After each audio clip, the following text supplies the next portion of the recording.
So, guys, I'm waiting on Leah. How's everybody doing today? We are about to start our special edition of Artist to Artist. Hey girl. Nothing What's up, Leah? much. How are you?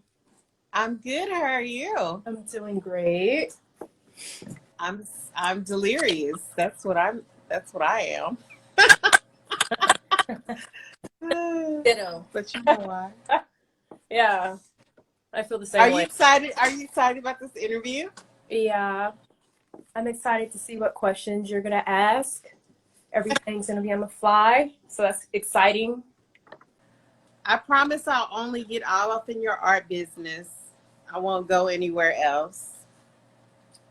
So I want to ask you some questions that, you know, people probably want to know, about your process, how you got started, all Um, that nice stuff. okay. So let's start with the obvious. Mhm. How did you get started with art? My dad. My dad paints, so that was in my life. Like since before I could write my name, I was drawing people with my dad. Word up. Yeah. So what is his medium? What does he work in? What do you remember? Everything. He taught me how to sketch first, and I've watched him do an oil painting. I've watched him work with acrylics. I've watched him paint this huge painting to hang up in my room when I was 6. So I believe that was acrylics. So he's made his own canvas, like framing for the canvas, like old school, through and through. Wow. And so, what is your youngest memory painting with him or picking up a brush or pencil and being like, okay, Hmm. I'm going to go at it? Huh? You've never thought about that I one. never thought about it. And now I'm like dipping off into like Ilea's. Yeah. I have two memories actually. I have one with my granddad. He used to give me crayons in his kitchen and I used to just, color whatever. One more specifically was with my aunt, my dad's sister. We were visiting family in North Carolina, and I've always tried to draw women and men how I saw them, the best way I can interpret it from my brain to paper. And she sat down with me and went through a stick figure. She's like, first she draw the head, first she draw the stick body. And I was probably like 4 or 5. I remember being irritated by it because I wanted to draw people how I thought. Ever since then and to this day, when I draw a person or a face or a body, that stick figure is like the neck snacks and then the shoulders. And that's like my baseline. It's weird, but that's what happened at Okay. the beginning of the process. It works. Yeah, yeah, it works. And so, your dad taught you how to flesh all that stuff out, or did you just organically kind of follow what he was doing? Was there intentional instruction there, or did you learn by doing and seeing? Um, I was doing and like I was just doing what I saw. And every now and then, I guess depending, he would sit back and watch me go down this road. And he would jump in and just guide right there. So if I was trying to draw a woman and he see that I'm trying to sketch the waist, he'll come in with one of his mini art books and say, here's a guide on how to sketch women. Here's some things to put, just to put things into perspective. Sometimes if I was painting, he would teach me like different techniques, and he used to just let me go on my own path and then like peek in the room and he's like, do this. And like he would dip out because, he's all Mr. Serious. He like talk once every like 10 days. Here's this book. Yeah. Like my dad.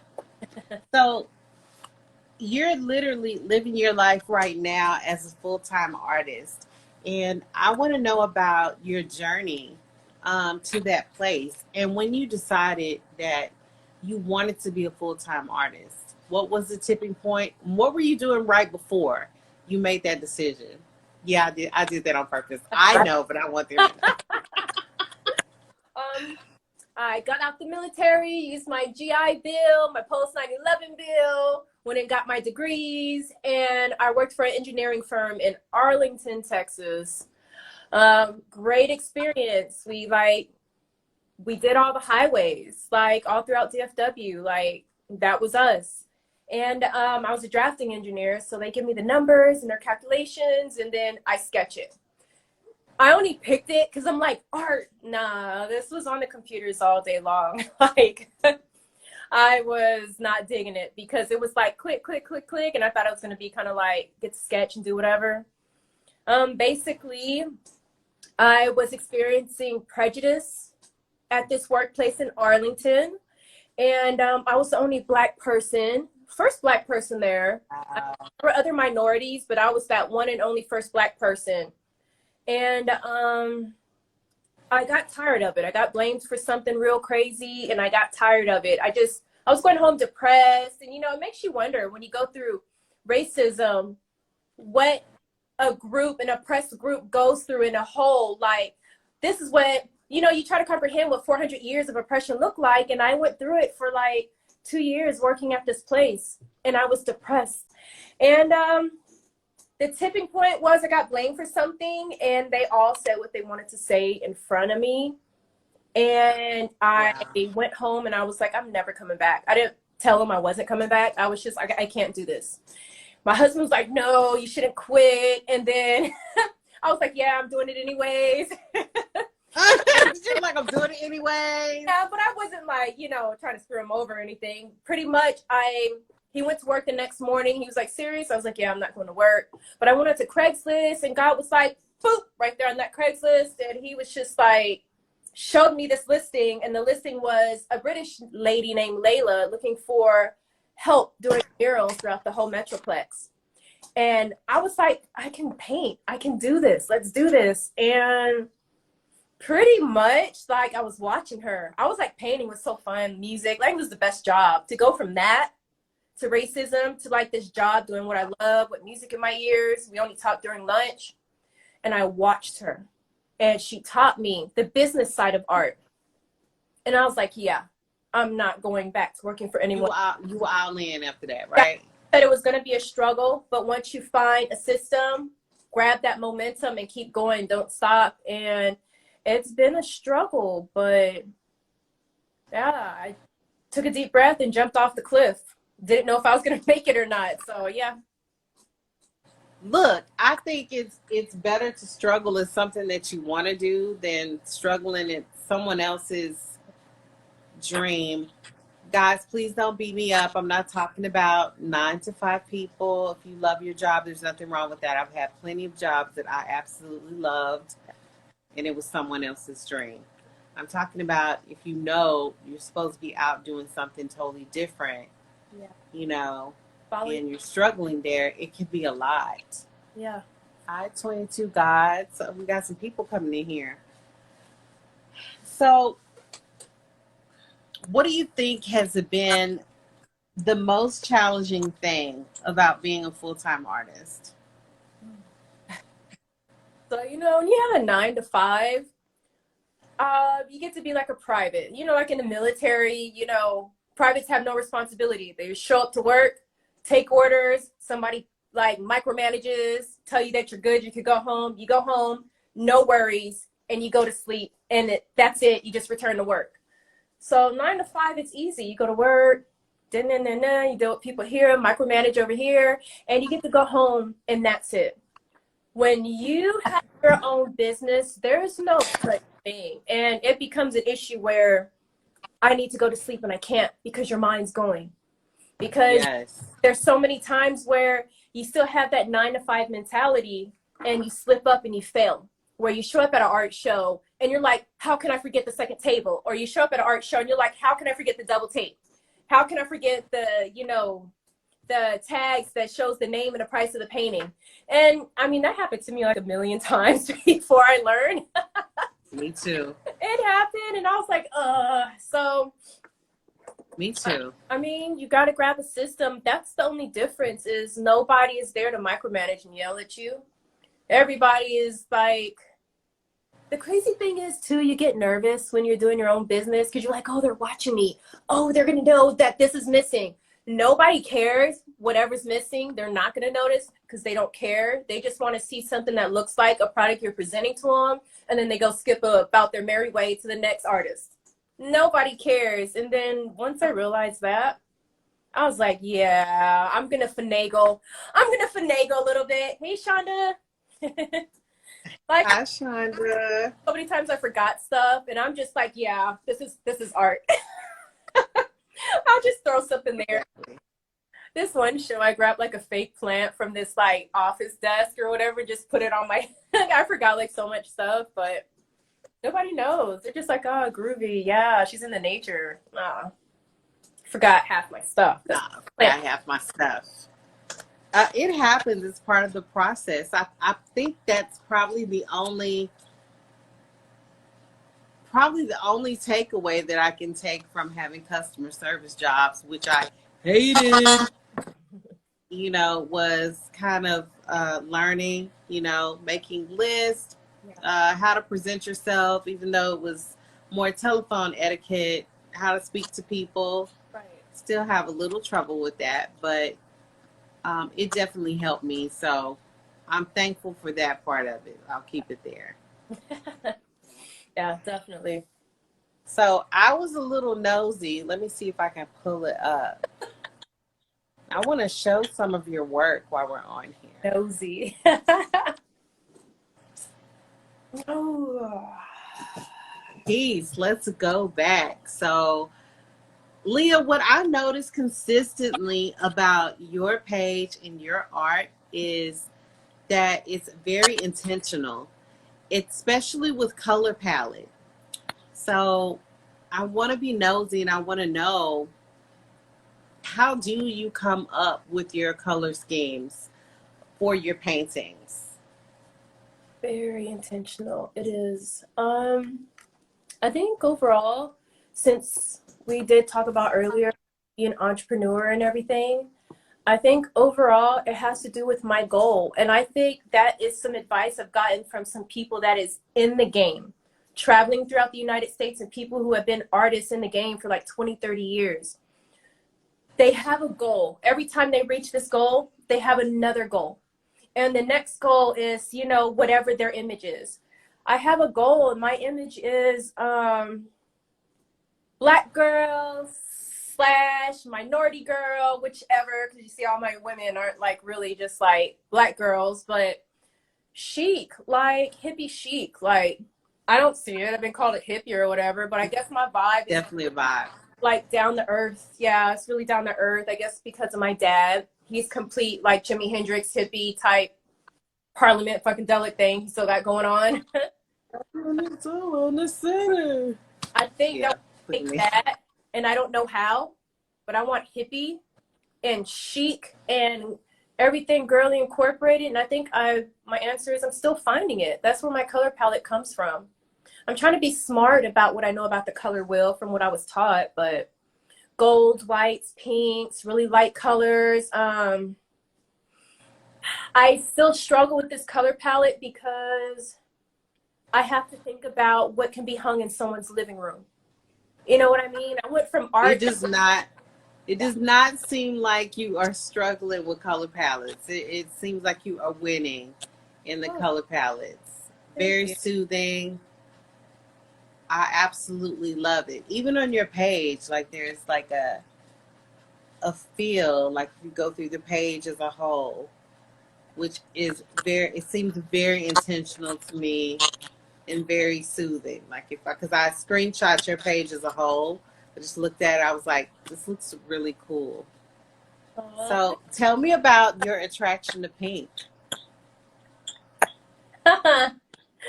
You probably already know about this too. I don't like the color pink. I don't wear it. I don't have any pink in my home. My favorite colors is like violet, purples and violets, and like blues are my favorite colors. So you see a lot of blues incorporated with the pinks. That balance on the color palette is like, but pink, I want something to grab hold. Like I said, my art is for women. I have customers that are not women, but It's for women, you know, like I want to represent women. That's what it's for. So that's, I It think, definitely does that. I need for people to see femininity, and what better way than to show pink. Oh, I love this one. Okay, so I'm just showing a lot of your artwork.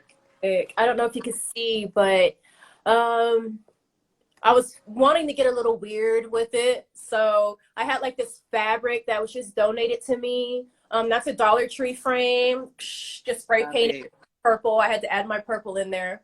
But that is a like a velvet corduroy type pink fabric in the background. And I painted I glass and then threw epoxy over I it. love it so much. I love it so much. I was getting real. It's so dope. I'm a Thank total fan. So what, thank I you. mean, what inspires that? Because I noticed that I've never really heard you call yourself a multidisciplinary artist. I know that your main one is acrylic, but you do a lot of, you know, a lot of other stuff. Tell me about some of your process when you're painting. What do you love to work with? I love to work with acrylic. Every time I paint, my goal is to work with acrylic. And then I get to a point, that ugly phase of my painting, where I can start to see what I'm envisioning and it starts to make sense. And then I get excited, and then like the right song is playing and I'm like, oh, I always get weird. I want to stay with acrylic and then I always get weird. It's literally me like looking around and I'm like, oh, let me get this spray paint. Oh, let me get this glitter glue. Like it's literally, that's what happens. I get excited and then like I start throwing stuff in there. Glitter, I've used glitter, cotton balls, um, nail art, confetti. I put, Cotton balls. I want to know what you did with cotton balls. I'm sorry. Let's go back to that. I need to know what you did with cotton I balls. don't have it, but it's a painting of it's a Hamsa painting. And it's pink. It's one that I did not too long ago, maybe like a couple months ago. And I have cotton balls all over it. Like I threw the epoxy on. I was like, it's a commission. And I just can't leave it alone with the epoxy. I just throw it on there and then I'm just like, let's throw some extra stuff on there. And the cotton balls was like, I was And it like, all comes together. yeah, I was like, this would be cool if this dries and gets glassy and then there's just cotton balls on everything. I'm just like, this would just be cool. So that's kind of a thing I play with. That's what you see with my mixed media is I work with polyurethane and then resin is the last thing I put on. So everything's in layers and then I puff paint and you just got to And get it. it looks amazing, guys. You have to see Aaliyah's art in person. It looks cool online, but to see it in person, and she even creates a dimension with her prints. I have something funny to tell you. So I'm working on, as you know, I always torture myself and do something new because I don't know how to act. And so I decided that I was going to do a digital collage with these pieces and decided that they needed to be movement pieces.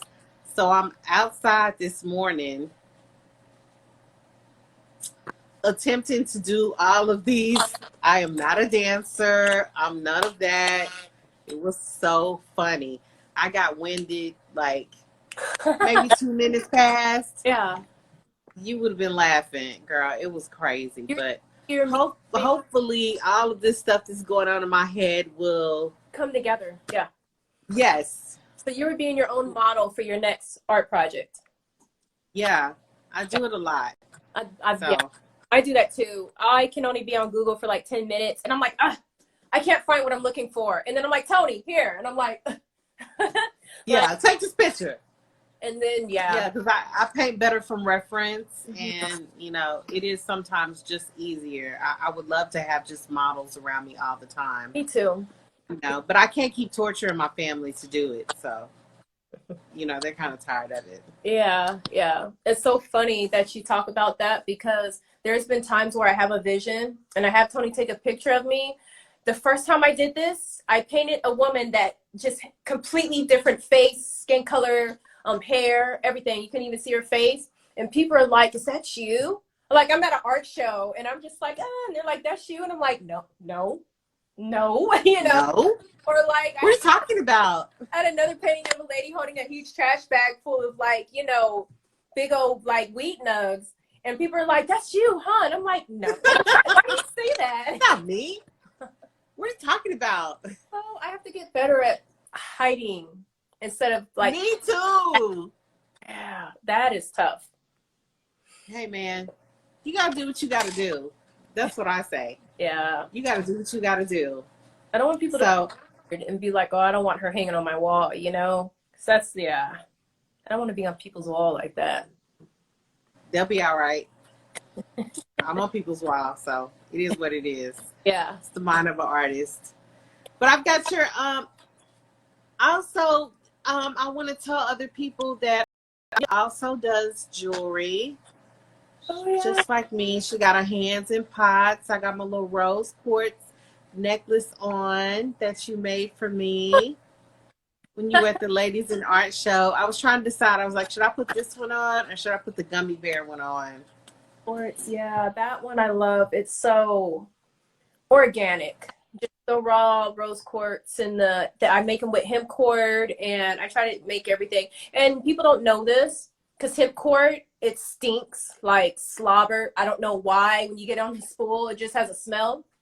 So I soak every necklace, the cord, in rose absolute oil.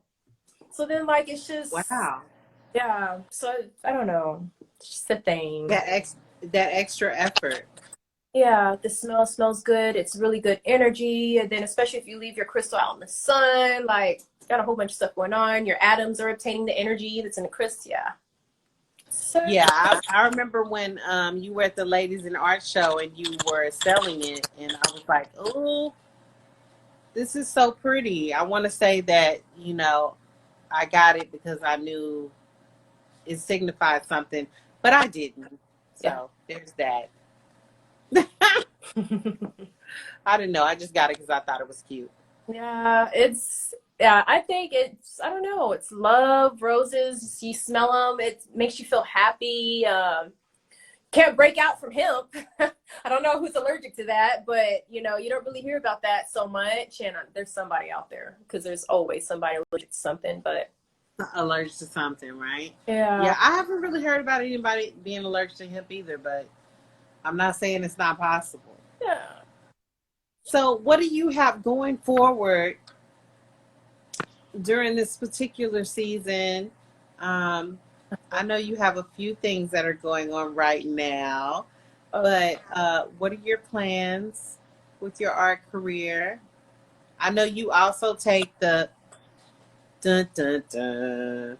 You take commissions, right?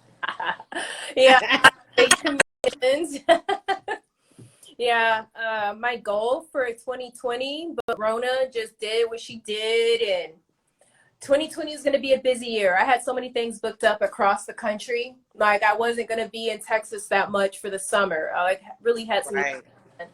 So that is the reason why I took on commissions. And for those of you who don't know, Jamelia says dun dun dun, because commissions, I mean, there's one thing when you're an artist and you're like pouring my heart and my soul into this canvas. Like that's all wonderful with your music going, your whole vibe going. But when you have somebody that's like, do this and then do that and do this. No, I don't like that. You're like, because now at this point, this person is asking for something in particular, and this person is not in your head. So however it is in your head comes out how it comes out. You know, God Right. will. And what if that person don't? But I like a challenge, so that's why I do it. I'm just like, this is what he wants. This is what she wants. Okay, whatever. We're gonna do this. Now, if it gets, I mean, it's easy. If it gets to a point to where stuff starts to get used up, then you got to charge extra fees. But my goal for right now during this climate of being quarantined are commissions. And I Lysol my commissions before I box them. Just FYI for those who might. That is so thoughtful. I mean, I have immune issues. So, but I'm gonna make videos, do commissions, and then make videos to provide some entertainment to social media where everyone's on lockdown. You guys need to stay locked down, man. Like, stay locked down. I know. People like Stay locked down so we can get out. Stay locked down so we can get out sooner. yeah. Is the whole thing. You Yeah. know, I'm tired of being in the house. Yeah, if I catch it, I'm gone. Like, there's no more Ilea's art on this planet. Yeah, exactly. Like I don't need that in my life. Yeah, yeah. So normally, I know you're taking more commissions now because of Rona, as we call her. If Rona wasn't happening, how many commissions per year would you be taking normally? Normally, I don't know. I do have a system where I'll paint 2 paintings in between a commission. My 2 paintings will always be more important than the commission because I will be going to events, so I need to stay stocked up on my art. Right. So, it's like I'm focusing on doing my prints, and I hand embellish my prints. So, probably like maybe a commission 1 or every 2 months. I don't know, but they've been going back to back to back. So I have a commission I'm working on, trying to get one out. Then I got another one getting ready to start, and somebody just messaged me trying to check up on another one. So, Wow. So my husband just put in here. He's like, "What are the parameters for your commissions? Is there a deposit?" look, I'm so blind because I'm trying to be cute with no glasses on. So that's Right. I was like, who is that? My parameters. 50% down on, I have a price list, size and prices, 50% down, non-refundable for materials and my time to paint. You can make payments throughout the duration of while I'm making the painting, and you have up to 30 days after your painting is done to pay it off in payments, or you can pay the remaining balance in full. And you will get 3 progress pictures, so you will then have a chance to say, add this color. I don't like this, before I start. Right. So, parameters, yeah. And shipping's organized. Sound like you got it going. Yeah. Shipping included. Shipping and handling's included, so. Or free. So shipping and handling, you already included in the price. It's already booked in there. You want the full shipping and handling's free, neither here or there. However you want to look at it. However you want to look at it. Oh my goodness. Yeah, make your house look good. Get in on this art. Yes, make your house look good. Like, put your little plant, Yeah. like some art. I know. It looks so beautiful. Yeah, you're you're sipping on your coffee, looking at your art. You feel that vibe? And it looks so jazzy because whenever I go to, I haven't been there in so long, but whenever I go to Ilea's home, like the art, it creates such an atmosphere in the home. Yeah. More than I think people realize. You go in, you're like, okay. Push that over here. I like what's happening here. All right, guys. So I've asked all the questions. Well, I didn't ask all the questions, but I was trying to keep it somewhat short. But I've asked enough questions to pique your interest. Again, please go follow Ilea. Her page here on Instagram is Ilea's Art, right? Yes. ILEASART. Yes. I'm excited because I feel like you're about to have outro music, so I'm like. I do have some outro music. You want the outro? Yeah. Let's vibe out. Let's vibe out this interview. I do have some outro music. You might not like it though.